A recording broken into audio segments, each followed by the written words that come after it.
It's my understanding that the state contracted out almost the entirety of the problematic REM program to a company called Hammerman and Gaynor Incorporated, or HGI.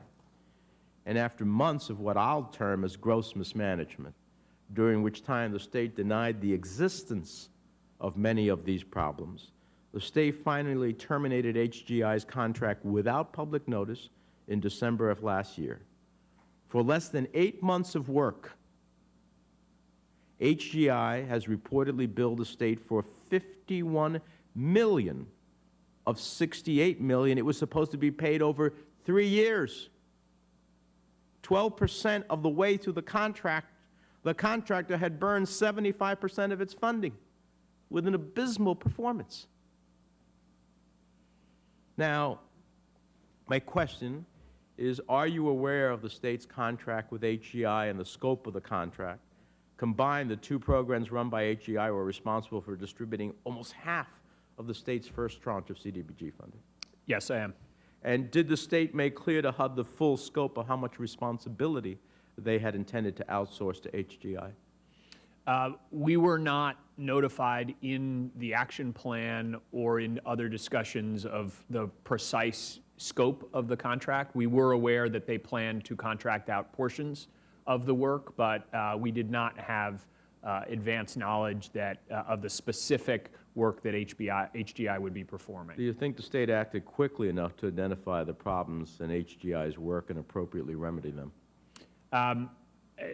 Given that we are literally, as we speak, performing a review that includes looking at that issue, I'm not prepared to give a definitive answer on that. I will say, Senator, that the state did set up integrity monitoring. They did find a number of problems relatively early on that I believe led to the concerns and changes that were made in the program. But I do not at this point have a clear answer that I can give you on whether that was sufficient. Well, as HUD is reviewing now, and then I'll turn to Senator Schumer, its second tranche, you know, the law that appropriated the Sandy CDBG funding requires HUD to, quote, require grantees in contracting or procuring these funds to incorporate performance requirements and penalties into any such contracts or agreements. So my question, which we ask you to review, is did the state sufficiently comply with this requirement? Do you think the state has sufficiently monitored and enforced the applicable performance requirements and penalties with respect to HGI? And finally, the Sandy Recovery Appropriation legislation requires the Secretary of Housing and Urban Development to certify in advance that a Sandy CDBG grantee, such as the state of New Jersey, has in place proficient financial controls and procurement processes. A report co-authored last week by Dr. Janice Fine of Rutgers University, who's testifying on our second panel today, identifies serious flaws in the state's processes for contractor hiring and oversight that may have contributed to the problems with HGI. So I look at this, and yes, it's a mess that affected people in a way that they should not have been affected. But before we let that second tranche go out, and I certainly want it to go, but I want it to go not to end up with the same results. I hope that HUD is going to review whether the state is going to again hire a contractor. What is the nature of that contractor? What is the quality of that contractor? I'm told that this HGI contractor had a checkered past in other disaster recovery situations. And if the state is not going to hire a contractor, are they going to hire up to do what is necessary for this? Because otherwise, this tranche of money that we fought so hard for is not getting to the people who need relief.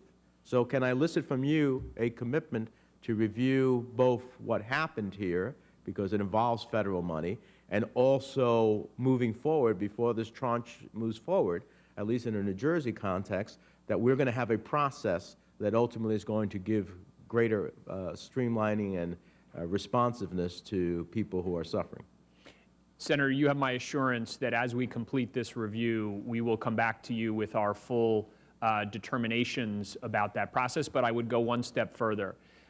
Even though those reviews are not complete, we have identified enough concerns with the work of the contractor and the oversight of the state that we have worked with them, and they have given us assurance that as part of the second tranche, they will take additional steps to reach families that may have been left out of eligibility of being able to get funding using that second tranche. We will be following up with you in the next few weeks to give you details of exactly what steps those will be, depending on the specifics of the report. But I have that assurance from the state, and you can rely on my oversight to make sure that we follow through on that.